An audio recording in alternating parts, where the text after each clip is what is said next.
আসসালামু আলাইকুম। যারা দুধ ডিম দিয়ে পুডিং জমাতে পারেন না তাদের জন্য আজকের রেসিপি। খুবই ইজিভাবে এই রেসিপিটা শেয়ার করেছি, তাও আবার সুজি দিয়ে। সুজির পুডিং যে খেতে এতটা মজা, না খেলে বোঝা যাবে না। যারা এখনও পর্যন্ত একটা লাইক দেননি, প্লিজ একটা লাইক দিয়ে ভিডিওটা দেখা শুরু করবেন। প্রথমে আমি এখানে ক্যারামেল তৈরি করে নেব। ক্যারামেল তৈরি করতে আমি এখানে নিয়েছি 1/3 কাপ চিনি। এখন চিনিটা কিছুক্ষণ মাঝারি আঁচে রেখে দিলে এমনিতেই গলতে শুরু করবে। যারা সাধারণ পাতিলে এই ক্যারামেলটা তৈরি করবেন তারা 2 চামচ মতো চিনিতে পানি দিয়ে দিবেন। আর ননস্টিক কড়াই হলে পানি দেওয়ার প্রয়োজন নাই, এমনিতেই গলে ক্যারামেল তৈরি হয়ে যাবে। মাঝারি আছে আমার ক্যারামেলটা তৈরি হয়ে গেছে। পছন্দ মতো কালার চলে আসলে আমি ক্যারামেলটা নামিয়ে নেব। যে পাতিলে আমি পুডিংটা সেট করব সেই পাতিলে আমি ক্যারামেলটা ঢেলে নিচ্ছি। এখন আলতোভাবে ঘুরিয়ে আমি 4-5টাতে খুব ভালো করে লাগিয়ে নিলাম। এখন আমি ক্যারামেলের পাতিলটা একটা সাইডে সরিয়ে রাখবো। তারপরে এখানে আমি একটা বাটি নিয়েছি, আর বাটিতে আমি 2 চামচ মতো কাস্টার্ড পাউডার নিব। কাস্টার্ড পাউডারের পরিবর্তে কি ব্যবহার করতে পারেন সেটা আমি পরবর্তীতে বলছি। আমি এখন 1 কাপ মতো দুধ নিয়েছি, আর দুধ থেকে আমি কিছুটা দুধ ঢেলে নিয়ে আমি কাস্টার্ড পাউডারটাকে ভালো করে মিশিয়ে নিচ্ছি, যাতে কোনো রকমের দলা পাকিয়ে না থাকে। কাস্টার্ড পাউডারটাকে সরিয়ে রেখে আমি এখন যে পাতিলে ক্যারামেল তৈরি করেছিলাম সেই পাতিলে নিচ্ছি 2 কাপ মতো দুধ। এখন দুধটা আমার আগে থেকে জাল করা আছে, এতে আমি দিয়ে দিচ্ছি 1/2 কাপ মতো চিনি। মিষ্টিটা আপনারা কম বেশি করতে পারেন। এখন চিনিটা গলে আসা পর্যন্ত ভালো করে আমি নেড়ে মিশিয়ে নেব। আর এই দুধটা কোনো রকমে ঘন করার ঝামেলা ছাড়াই আজকের পুডিংটা বসাবো। আর নিচ্ছে এখানে 1 চামচ মতো ঘি। ঘিটা আপনারা স্কিপও করতে পারেন। তারপর এখন ভালো করে মিশিয়ে নিচ্ছি ঘি আর দুধ। ঘি আর চিনি ভালো করে দুধের সাথে মিশে গেছে। এখন দুধে বলক চলে এসেছে। এই পর্যায়ে আমি দিচ্ছি 1/3 কাপ সুজি। সুজিটা এখানে কোনো রকমে ভাজার দরকার নাই, আমি কাঁচা সুজি এখানে ব্যবহার করলাম। এখন সুজিটা দিয়ে অনবরত ভালো করে নেড়ে নিতে হবে, যাতে নিচে থেকে দলা পাকিয়ে না যায়।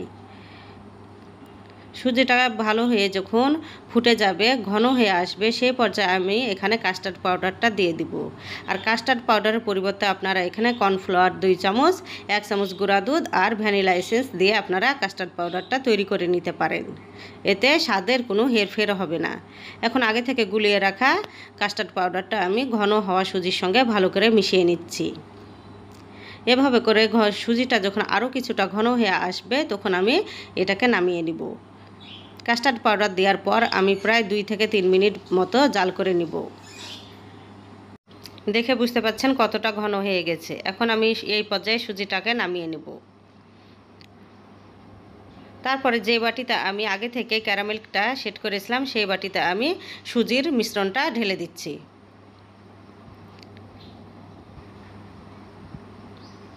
এখন ভেতরে যাতে কোনো রকমের বাবলস না থাকে সেজন্য আমি একটু করে ঝাঁকিয়ে দিচ্ছি। আর এই দিকে আমি আগে থেকে একটা পাতিলে পানি বসিয়ে দিয়েছি, পানিটা ফুটে উঠেছে। সেই পর্যায়ে দিচ্ছি একটা স্ট্যান্ডের ওপর আমি দেব পুডিংয়ের বাটিটা। বাটি বসিয়ে দিয়ে তার উপর আমি একটা ছোট ঢাকনা দিয়ে ঢেকে দিচ্ছি, যাতে ঢাকনা থেকে পানি না পড়ে। তার উপর আমি একটা বড় ঢাকনা দিয়ে ঢেকে দিচ্ছি। এভাবে আমি প্রায় 25 থেকে 30 মিনিট মতো রান্না করে নেব। সময়টা আপনাদের কম বেশি লাগতে পারে। 25 মিনিট পর আমি ফিরে আসলাম। ঢাকনাটা খুবই গরম, হাত দেওয়া যাচ্ছে না। এখন দেখুন পুডিংয়ের অবস্থা।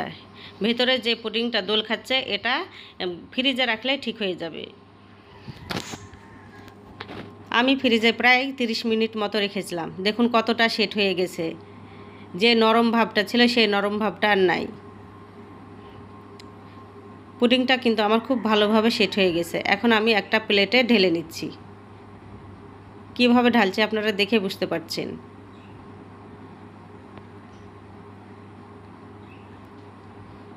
এই যে দেখুন কত সুন্দর পুডিং বসেছে। পুডিংটা দেখে যতটা লোভনীয় মনে হচ্ছে তার চেয়েও খেতে অনেক মজার হয়েছিল। কতটা কালার এসেছে পুডিংয়ে। সুজির পুডিংটা মুখে দিলেই মিলিয়ে যাবে। দেখে বুঝতে পাচ্ছেন কতটা লোভনীয় হয়েছে। আমি এখন কেটে দেখাচ্ছি। আমি সুজির পুডিংটাকে স্কোয়ার করে কেটে নিচ্ছি। আপনারা আপনাদের পছন্দ মতো করে কেটে নেবেন।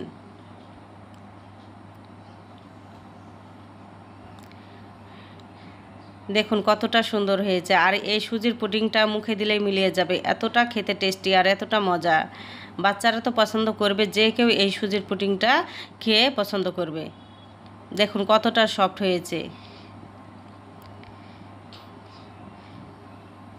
এই সুজির পুডিংয়ের রেসিপিটা যদি একটুও ভালো লেগে থাকে তবে বেশি বেশি করে শেয়ার করে দিবেন। আর নতুন হয়ে থাকলে সাবস্ক্রাইব করে আমার পাশে থাকতে পারেন এরকম সহজ সহজ রেসিপি দেখার জন্য। আজ এখানেই বিদায় নিচ্ছি। আল্লাহ হাফেজ।